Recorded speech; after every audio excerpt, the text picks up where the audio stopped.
thank you to all of our sponsors of the Fabricators Virtual Conference and Showcase. First of all, Herculite, who generously sponsored our coffee and conversation segment that took place on Friday morning. And of course, for the Starbucks gift cards you all received. I know I used mine yesterday. I also want to thank our general event sponsors and virtual showcase suppliers, and in no particular order they are, the Miami Corporation, ShopFlow, Strataglass, and Trivantage. And this is the awkward part where I also thank Sombrella and get to do a quick Sombrella advertisement as part of our sponsorship. So let me take care of that business now. On behalf of IFAI, I want to thank Sombrella, who sponsored all education sessions that took place Friday and today. Sombrella believes in worry-free fabrics that are durable, easy to clean, and beautiful. Sombrella entered the American market in 1961 as the flagship brand of Glen Raven Incorporated, a family-owned company for 140 years. Glen Raven and IFAI have enjoyed a very strong partnership during our century-plus history together. And as you all know, these IFAI events are a great opportunity to connect, communicate, educate, collaborate, and network. So it's a privilege for Sombrella to continue to support IFAI's educational endeavors. Please do check out the Sombrella Sponsorship Lounge on the map. It's up in the right-hand corner. And chat with our representatives in between sessions. We'll be very glad to answer any questions you may have about Sombrella, and of course discuss all of our fabric brands: Sombrella, FireZist, CMark, Plus, SureLast, Horizon, and Contour. We do want you to know about the very exciting news that effective January 1st, 2021, our warranty now includes a labor component to deliver even more confidence in the Sombrella brand to consumers and fabricators alike. Our 5-year warranted Sombrella products like upholstery, CMark, Plus, etc. now have a labor compensation during the first 3 years of the 5-year warranty. And our 10-year warranted Sombrella products, Sombrella Shade and Contour, now offer labor compensation during the first 5 years. So please do visit with our Sombrella representatives that are here at the show to learn more. And finally, please do make an effort to speak with each and every one of our showcase suppliers. Visit the tables of Miami Corp, ShopFlow, Strataglass, Trivantage, and visit the sponsor lounges of Herculite and Sombrella. These sponsors all paid for this event to be free to members, so we want them to feel like they got a great return on investment by getting to talk to each and every one of you. And after all those great interactions, I'm sure these sponsors will all be interested in sponsoring future IFAI events as well.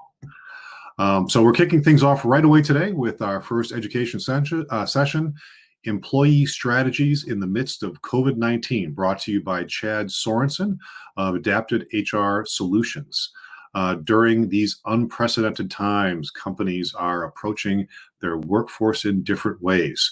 HR expert Chad Sorenson will present strategies for working with reduced staff, telecommuting, and social distancing. So some quick reminders for the presentation. As you look at your screen, to the right of your screen during the presentation, you're going to see 3 tabs: the chat, participants, and Q&A.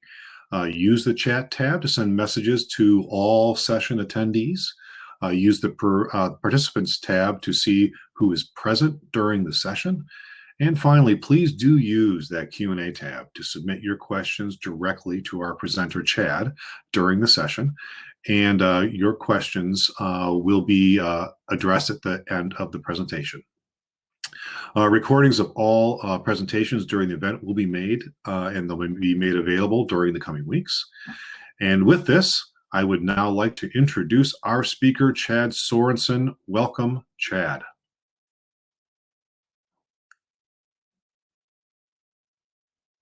Dan, thank you so very much. Glad that I could be here today and talk about COVID. You know, a lot of people ask me questions like, what's the official policy, or what do we need to do, or what's it going to look like 3 or 4 months from now? Well, we don't know what it's going to look like 3 or 4 days from now. So I'll just tell you right now that as I go into the presentation and we talk about this, everything that I'm saying is is as it is right now, but it's not necessarily as it's going to be as we continue to move forward. So it's a little crazy as we kind of go through there. But to start off, today is February 22nd, 2021. However, I don't believe 2021 has been behaving itself. I think a lot of us feel like we're still in last year. So I really think today is December 84th, 2020. I'm not going to leave 2020 until we get to understand 2021 is going to start to behave itself. But everything I'm talking about today is effective as of today, whichever date that you want to look at it. And here are some of the things that I want to go through. And as Dan mentioned, there's a Q&A box. Go ahead and put your questions there as I'm going through a slide. I will try to answer those as we move along. But if there's something that I don't cover, Aaron's going to make sure we talk about it at the end of the presentation. In addition, if I'm going to talk about it a little bit later on, I'll make sure to let you know that, and we'll cover it as we get to it in the slide presentations. But these are just some of the topics that we're going to talk about, but also this big topic. What are the unknowns, the things that we still don't know about, that we still don't have answers for? As you've gone through with your employees, you've probably realized that we've been making things up as we go along the entire time since last March. And we're coming up on 1 year. I remember it was the first weekend in March last year, and I went down to Miami. Yeah, not a great place to be when the outbreak in Florida was happening there. But we didn't know it was happening at the time, and luckily I skated out of there before anything happened.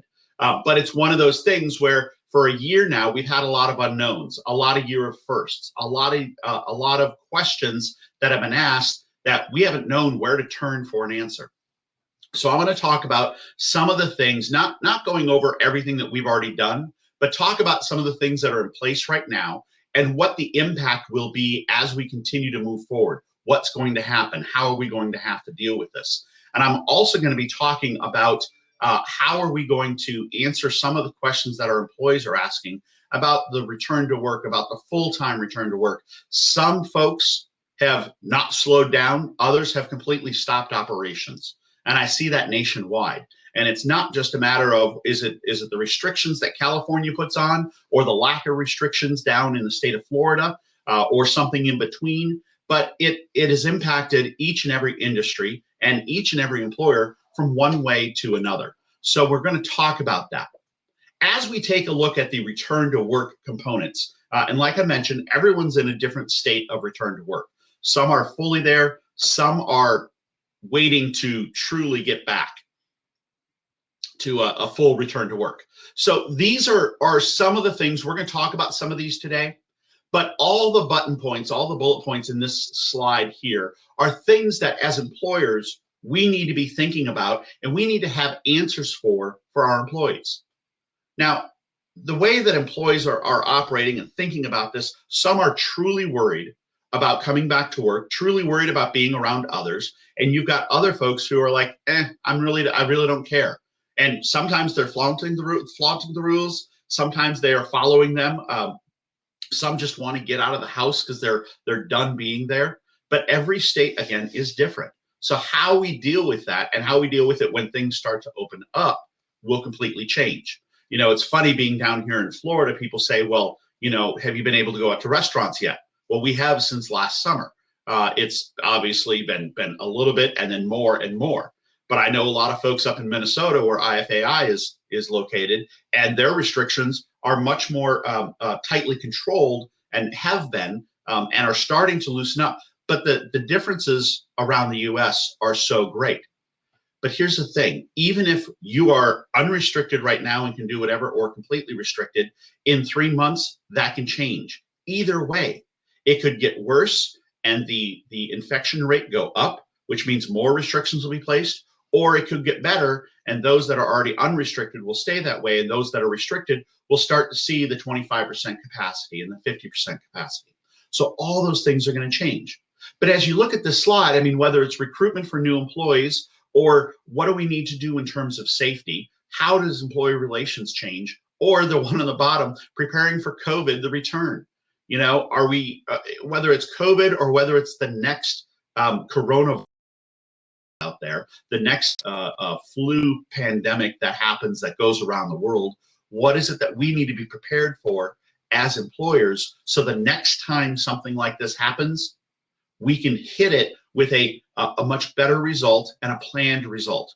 You know, companies have business continuity plans all the time, and we think about how are we going to deal with employees? What do we do in case of a fire or an earthquake or a hurricane?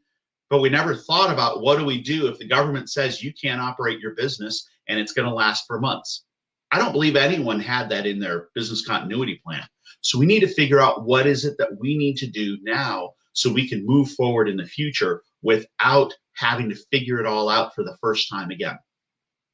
Now, one of those questions that I always get is what's the current status of FFCRA, the Family First Coronavirus Act, and the leave that was provided for there?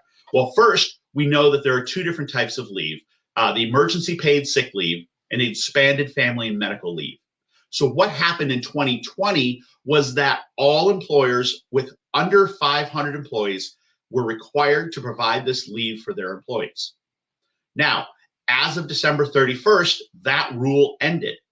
But what did happen was that the tax credit that employers could get is still available, and it was extended to March 31st of 2021. So we still have another 2 months and a week and a half left to go or a week left to go in terms of providing this for our employees. Well, at least that's the way it stands today. There are different proposals in Congress right now to extend that leave and to make it mandatory for all employers instead of just some of the employers. So we want to make sure that people understand the difference in terms of what's required now and what might be coming up. Because as we go through everything, when we're taking a look at how do we handle a situation, we want to make sure that we're starting with what does the CDC, what does the Department of Labor, and what does Congress and the executive branch, the White House, say that I have to do today? Because things change. As we know, when this first started off, only people who were sick needed to wear masks. Now it's everyone needs to wear a mask. Well, in fact, now everyone needs to wear 2 masks. Yet there are states that require that, and there are states that don't. So in terms of FFCRA leave, the emergency paid sick leave is still in effect, which means they get 2 weeks worth of pay if they're out for one of 6 different reasons. Really, it's 5. The 6th is just there as a catch-all to add something if we need to. But when we take a look at it, the emergency paid sick leave, if you're out because of an illness or because of symptoms and you're seeking care or because of a quarantine order or a state order that says you can't go to work, then you can get up to 2 weeks of paid leave, which is reimbursed to the employer through their taxes. If they're out because they're caring for someone who is out because of symptoms or because of an actual illness, or they're out because their child, their daycare center is closed, or their school, their physical brick and mortar school is closed, well, they could also then get paid sick leave. It's for that last reason, the out because of a childcare issue or school issue, that the expanded family medical leave could provide up to 12 weeks worth of leave. And it's important that we understand what these rules are. So as of January 1st, it's voluntary for employers under 500. But right now, Congress is looking to make that mandatory for all employers through the end of September. But once you've used your leave, it's gone. It didn't reset January 1st. So if someone used it in 2020, they can't use it again in 2021. So it's voluntary now. It can only be used one time. There's no new allotment of time as it stands right now. And FMLA, if you were over 50 employees and you usually had to provide FMLA, but you were on a calendar year, in other words, your calendar changed on December 31st to January 1st, and all of a sudden your employees got a new 12-week allotment, well, that means that if they didn't use all their time before, they could then start to use it again. So there's a lot of questions that come up with this, and it's hard to specify exactly what to do in all situations, because every time I get a phone call, it's different again. So now the big thing employers are wondering about are vaccines. You know, we hear in the news and we hear coming out of Washington that employers, you can do that because the EEOC has said employers can require the vaccine. The issue is that employers need to determine if that's right for you. I personally stop and say, why are we putting this on the employers? If the government wants to make it mandatory, let the government require it. But they're not going to do that. Instead, it's left to employers and it's left up to the states. So what happens? An employer needs to decide, do we want to make vaccines mandatory, or do we want to make them voluntary, or do we not even want to approach the topic of vaccines? You know, if you take a look at the surveys that happen in terms of the number of Americans who are going to get the vaccine, a while ago is, you know, only about 50%, depending on the market, depending on where you were. Areas that have been harder hit and different populations are higher, but there are other areas that are also much lower. But on average, it was about 50% of people said they want to get the vaccines. Well, if an employer makes it mandatory, what does that do to our workforce? Because we have to think about that. Now, the number of people who said they're going to get vaccines has continued to increase the more that vaccines are out there.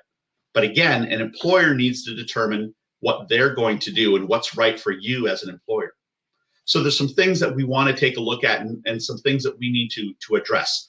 First, there's a difference between provided, required, and strongly recommended. If an employer provides it, that means you're bringing in someone to actually administer the vaccine to an employee. There are more things that come up with that, because now you have to think about, am I operating as a medical provider? Am I going to need to know PHI, private health information? Am I going, or protected health information? Am I going to be asking other questions prior to them getting a vaccine about history of vaccinations and what's happened, and is there any family history of bad reactions to vaccinations?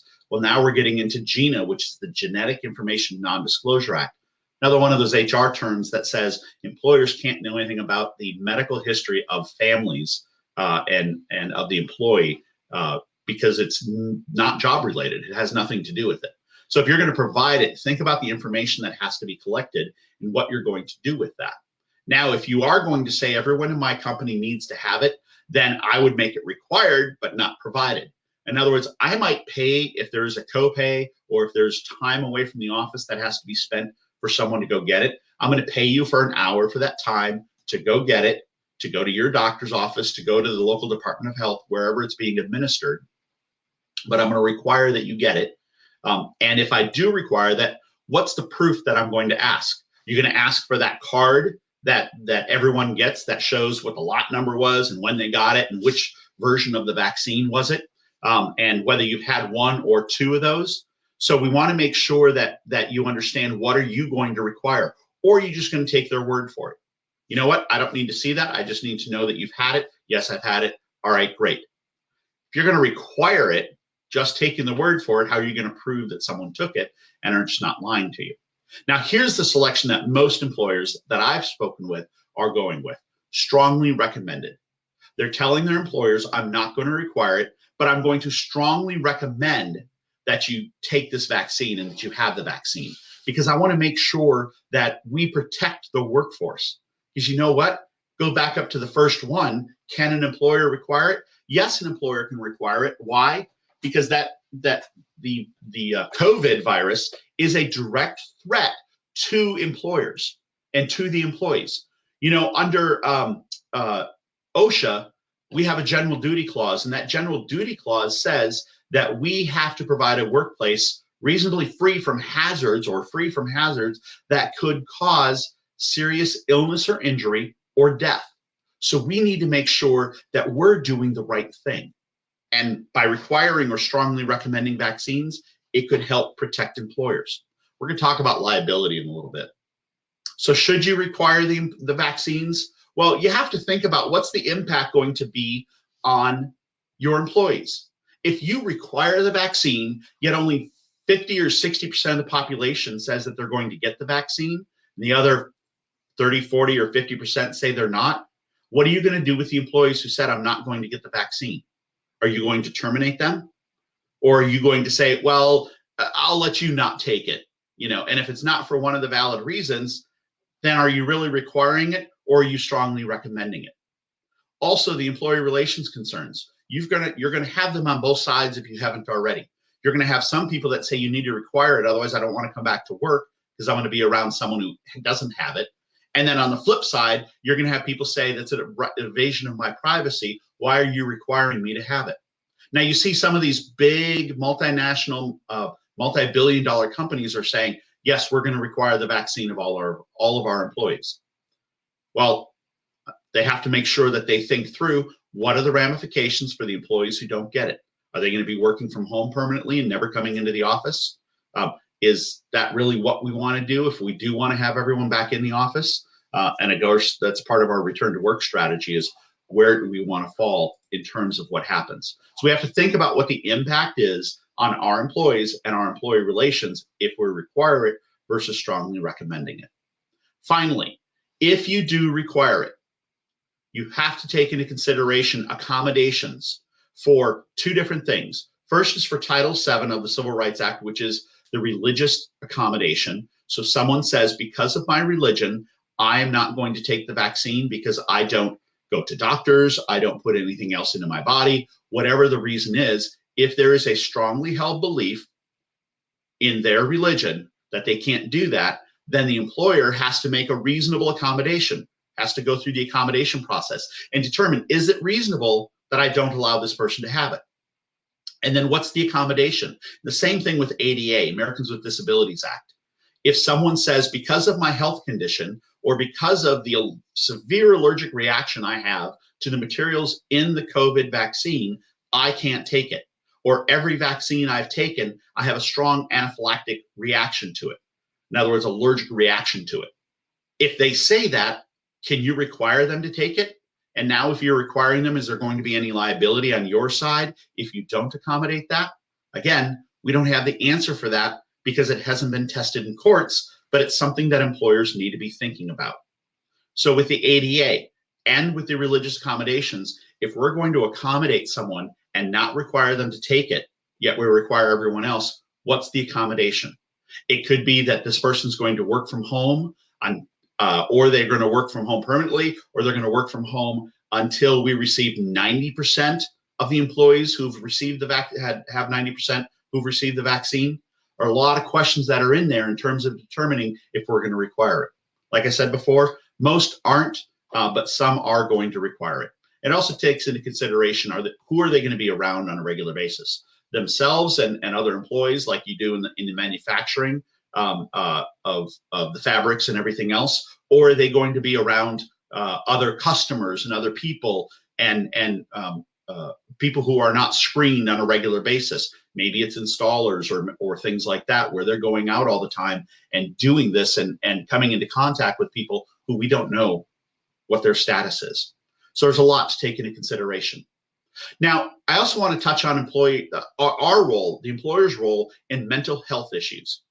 Mental health is a huge issue, and it's something that we need to make sure that we as employers take a lead on, because there are a lot of things that we need to take into consideration. You know, the first thing that we need to take into consideration is understanding. We need to know that everyone has a different mindset about COVID.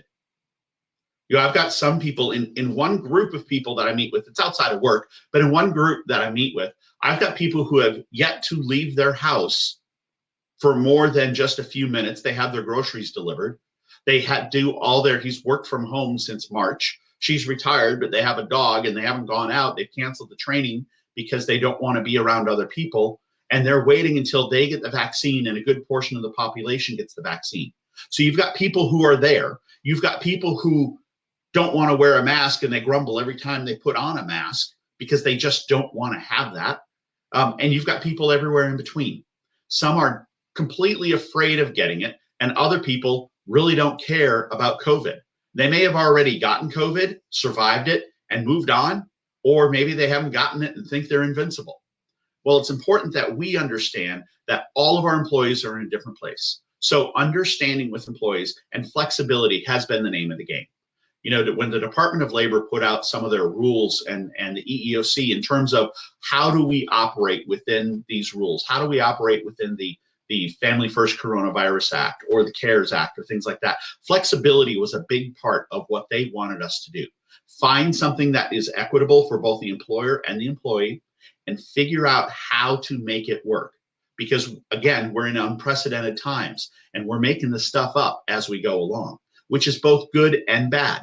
It can run employers into trouble when we see that even though everyone handles these situations differently, we're also treating people in a completely different manner compared to each other, even for the same reaction to potentially getting the virus. We make things up as we go along. Here's the thing: whatever you do, you're setting precedent for. You're saying, this is because I've done this. This is now my practice. So I have to look at, the first time you do something, you have to think about how's this going to be impacted 3 months from now when I have to do it again 14 times. So what is your practice? Because your practice becomes your policy. It becomes what you do as an organization, because we're setting that policy through that practice. Employers can provide resources. If you have an employer assistance program or an EAP, want to make sure that your employees know what that is and how they can access that. And you might be an employer that says, well, I don't have an EAP, or I'm not sure. If you have a payroll provider, check with them to find out if they do. And even if you don't, there are United Way is a great place to start in terms of getting a list of resources for employees who are having a tough time. COVID has had a financial impact. COVID has had a mental health impact. COVID has had a physical health impact on our employees. It's unprecedented. I hate the word unprecedented because everything is unprecedented right now.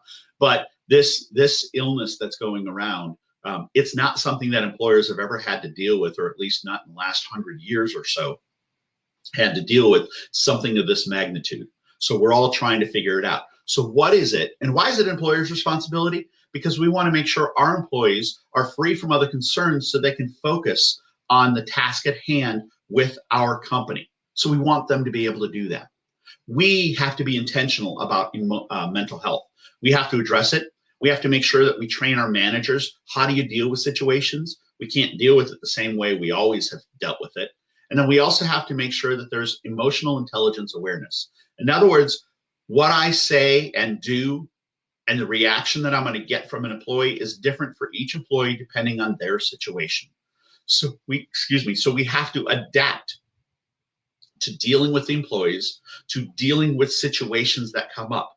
And we do a lot of that through training for our managers and making sure they understand, it's not the way we've always done it. We need to take a breath, and we need to make sure that our employees understand why we're doing something and why we're going down the road we are.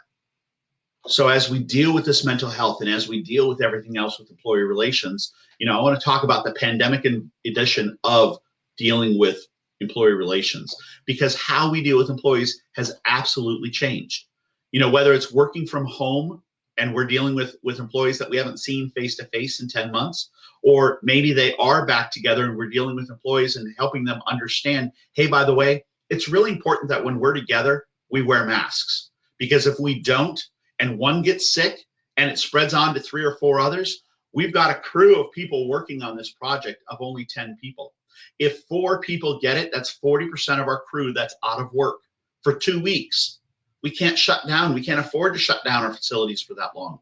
Our customers have asked for these products. We need to make sure that we're able to get them to them. So it's important that while we may not like wearing a mask right here, right now, and what we're doing, it's something that we do. I'm president of HR Florida, the HR Florida State Council. So it's the HR association for the entire state. We have meetings that we're still able to do in person, but I require everyone to wear a mask. Personally, I don't wear one all the time. When I'm in a crowded situation around a bunch of strangers I don't know, I'm going to put one on because I don't know where they've been or what's happened. And when I bring a group of people together, I want to make sure they're wearing one. Why?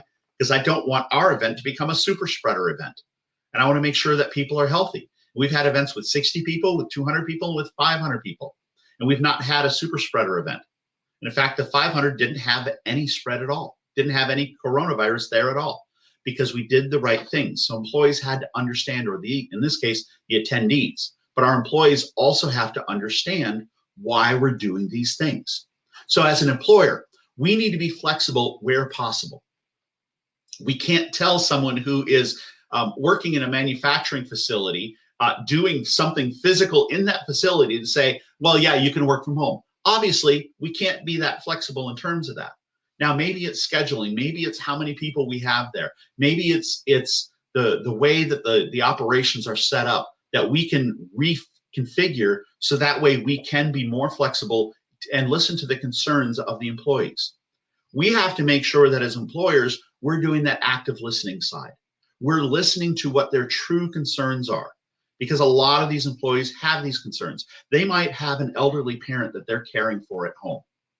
And if they are, and they get COVID from somewhere else, either traveling to and from work, they get it from work, they bring it home, maybe they're asymptomatic, never even know they have it, but bring it back to their parent.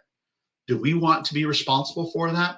So we have to be flexible, and we have to truly listen to what their concerns are. We have to have empathy, and we have to acknowledge those concerns. So in that active listening process, we have to acknowledge what's happening and know that just because we don't feel the same thing doesn't mean that that's truly deep down what they're feeling.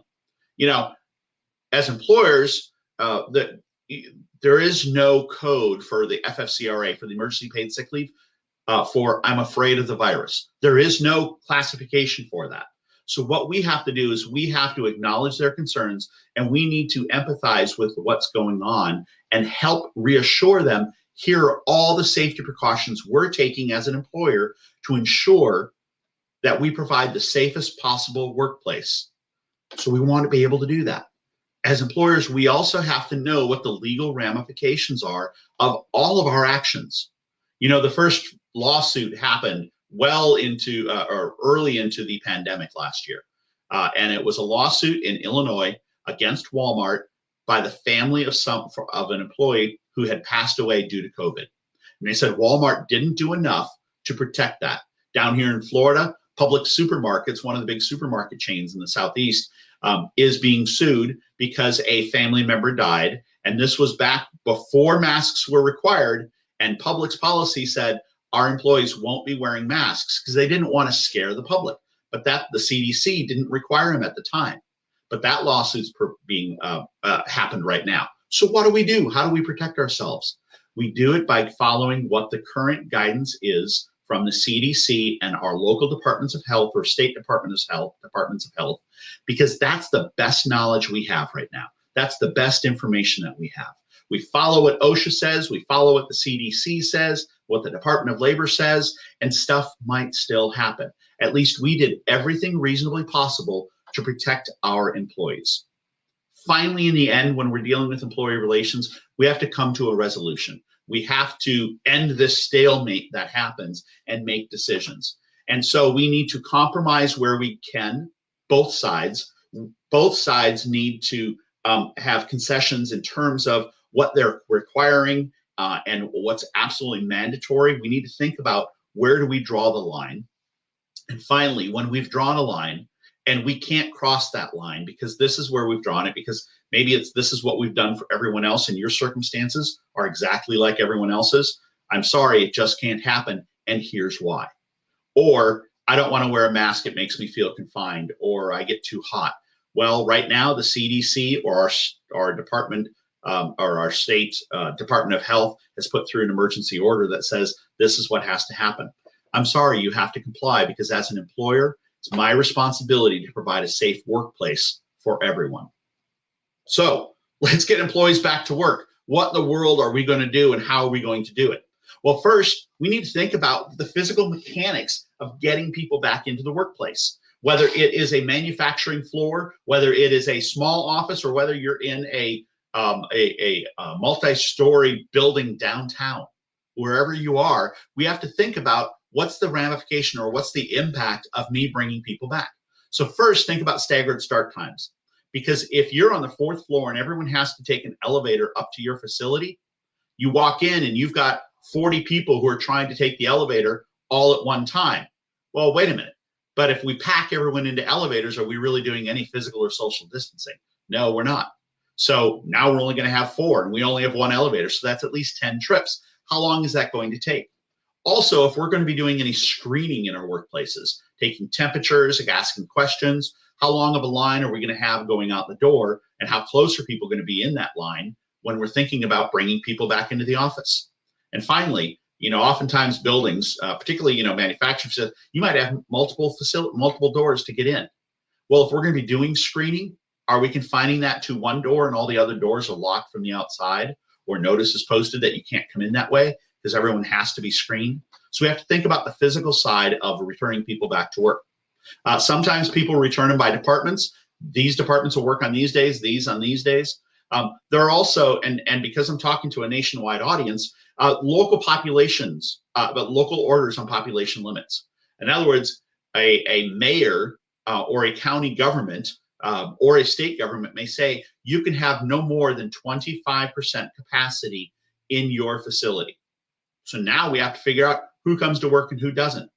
Are we doing it one group per day, Monday through Thursday, and everyone's off on Friday? Or how are we bringing people back into the office? So we have to be looking for that. If cases spike again, luckily we're on a downward trend right now. But if cases spike again, we have to figure out how are we going to deal with this. For some employees, you can continue working from home. But for a lot of you, that's not an option. You can't work from home because we physically can't manufacture anything when we are working at home, or we can't install anything when we are working at home. We also have to take into consideration, if we're asking employees to come back to work, what do we do with high-risk employees? Now, the good news is that with vaccines, they're more likely to be front of the line to get those, or closer to the front of the line to get those vaccines. Oh, going back to requiring them. We can't require them right now because it's still under an emergency use authorization and it's still not available for general public. Around the nation, every state's a little bit different status, but healthcare workers, first responders, military, and senior citizens, the elderly, are all folks who are in front of the line right now. But we still haven't talked about people who are under the age of 65 who are high risk.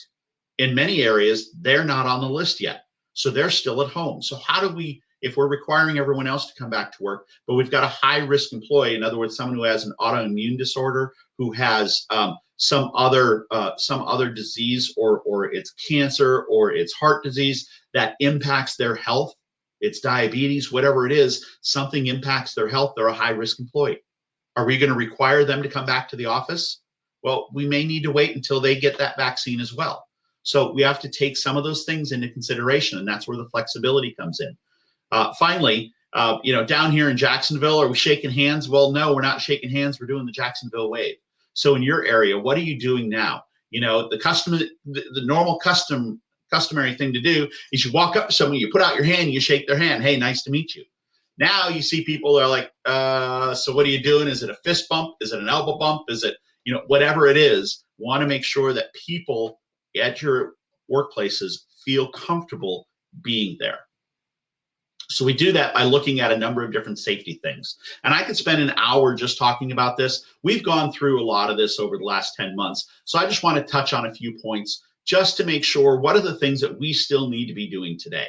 Well, are we screening or are we testing? And there's a difference, because when we're screening, what we're doing is we're doing temperature checks and we're asking questions. If we're testing, we're actually testing for the virus each and every day or once a week.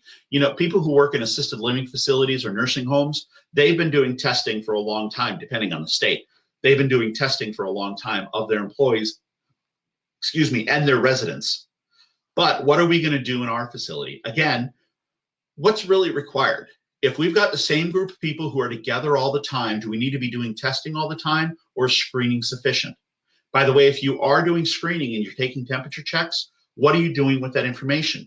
If you're recording it, then you need to make sure that it's treated confidentially and that you maintain it according to what OSHA says in terms of temperature checks and physical examinations.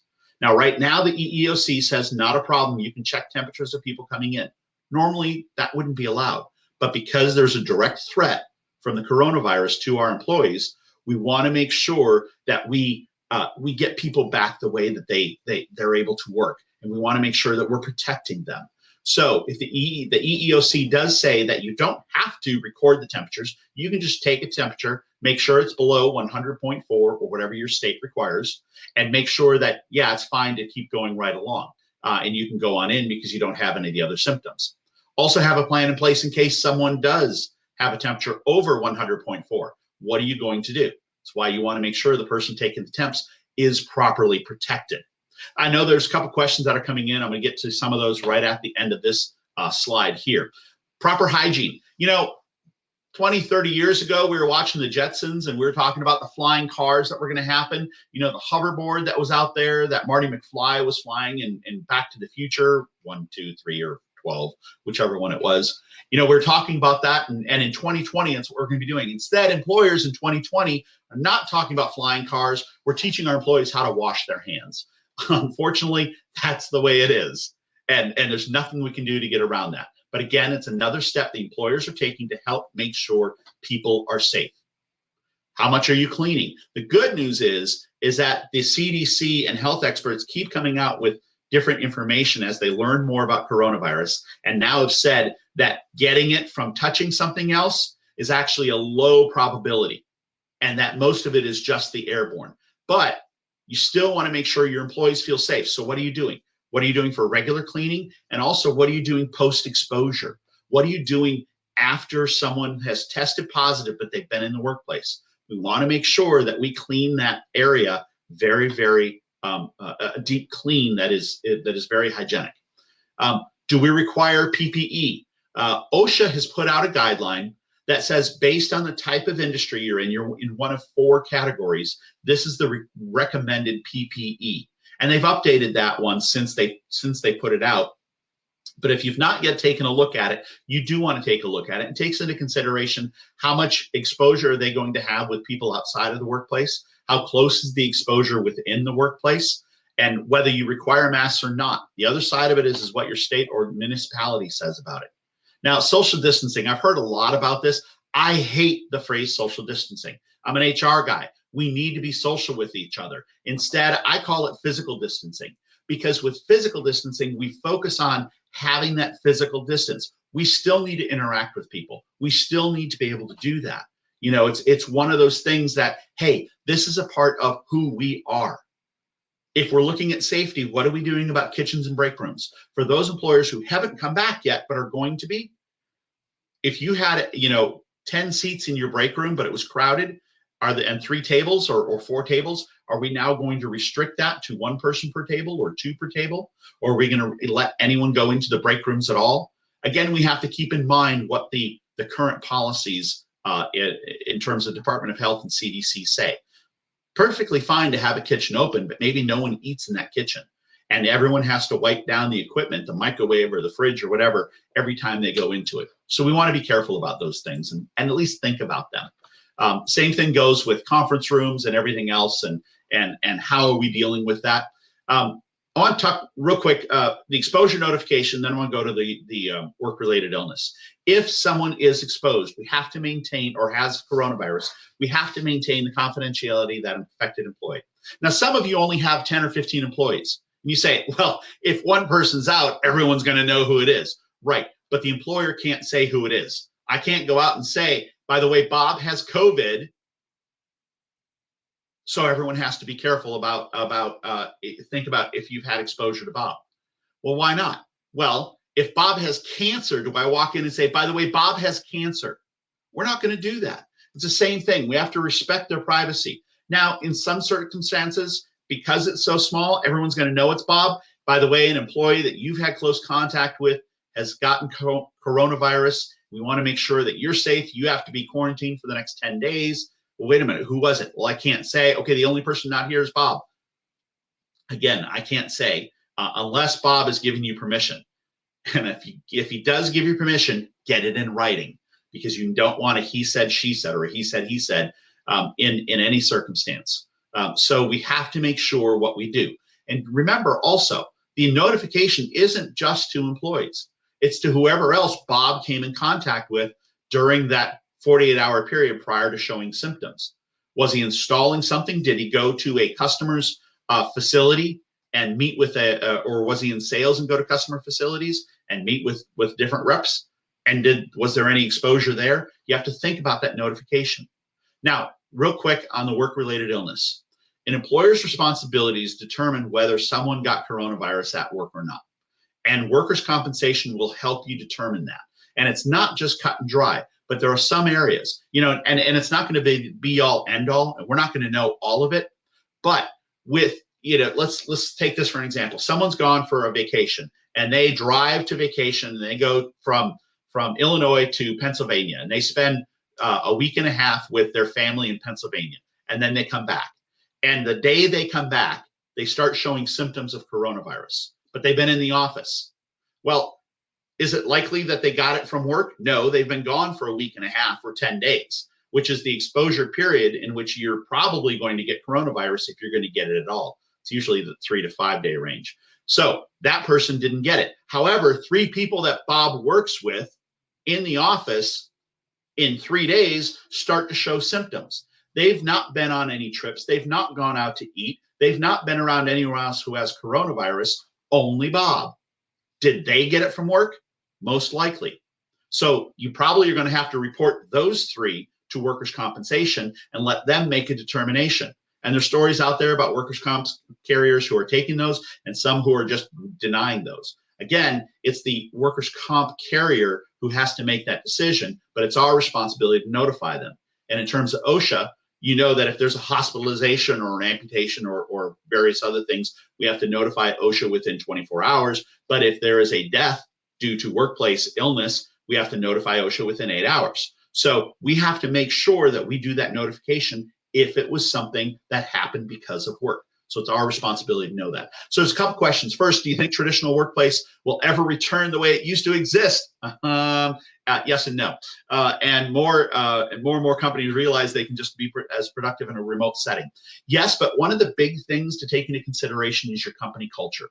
What happens? For those of you who are manufacturers, you can't do it remotely. There are other companies that I know that have already ended their leases, or when their leases were up this past year, they've not renewed them. And they said everyone's going to work from home. And that's their decision. Now, I will tell you, not every employee wants to work from home. And people sometimes think, well, you know, the younger generation, Gen Y, Gen Z, whatever it is, the millennials, they love working from home. Well, when they were confined to their home, oftentimes that's usually the group that is not yet married. They're living at home by themselves in an apartment, and they're not seeing anyone. So we want to make sure we're very careful about, okay, so what is the impact on mental health for people who haven't been able to see anyone? And yet there are people who are older or you know, late 20s, 30s, 40s who are working from home, and they love it because they're with their families. So we have to think about what's the impact. So will it return to absolute normal? No, because we know it's already changed. Will a lot more of it come back than what it is right now? Yes, I believe so. But one of the things to take into consideration is that a reasonable accommodation for someone when they have to be out. Before, when we said they can't work from home, well, we just had people do it for 10 months. Can we really use that excuse anymore? Maybe it does provide us more flexibility and allowing people to be able to do that. So will it return 100%? No, I don't believe so. But I think it's going to come back a lot further than people think. The other question that was out there is, how should employers handle the anti-maskers who completely disregard mask mandates and other safety protocols if those employees are unable to work remotely? It's company policy. You've created a company policy, and they have to follow what the company policy is. That's one of those things. You know, people talk about the First Amendment and all these other things. Those are protections against the government, not protections against private employers. So we want to make sure that you, as a private employer, understand that you can require these things. Again, where is it required? When is it needed? When is it not needed? But don't allow someone to not do it and then punish someone else for not doing it. So to not do it unimpeded, and then someone else who gets punished for not doing it. So we have to make sure that people understand, you know, here's a big thing. Yeah, we can do it because we said so, or we can help make sure we've explained, here's why it's important that you wear a mask. And the understanding the why is a huge part of it. So as I go, and I hope I answered some of those, answered those questions. And if you got specifics, my contact information's on at the end. Please feel free to reach out and holler and ask a question. I'm not going to go through each and every one of these. Instead, I put this slide up to make sure that we understand what are some of the policy changes that we need to take into consideration. How are we going to do that? You know, when we first got out there, the last bullet point, okay, people can work remotely. All right, but have we caught up with our security of our IT systems to ensure that those systems are secure? Yeah, for a week we did it without doing that, but we shouldn't be doing that for 10 months. We want to make sure that people truly understand what we need to do to keep things safe and secure. Communicating with the employees. Again, how do we deal with employees in the midst of COVID? We have to make sure that we outline the next steps for the employees, whatever those next steps are. If it's continuing to work in the workplace because we've already brought them back, or it is making sure that we are just now bringing people back into the workplace, outline the next steps and explain to the employees what's going to be happening. They want to be secure. They want to be safe. They're still with us. They're still here. Some have had it. Some haven't had it. Everyone's experience with COVID is completely different. So what are the next steps going into those mask mandates, like the question was asked? Here's what's going to be required when you come into the office. Now, a lot of people, and here in Florida, because we can do this, what we've done for employees is to say, when you're in your office by yourself, like I am in my office right here, I don't need to have a mask. If I get up and walk around, depending on the office, you need to put a mask on because you might be passing by other people. Or if someone comes into my office, both people should put on a mask.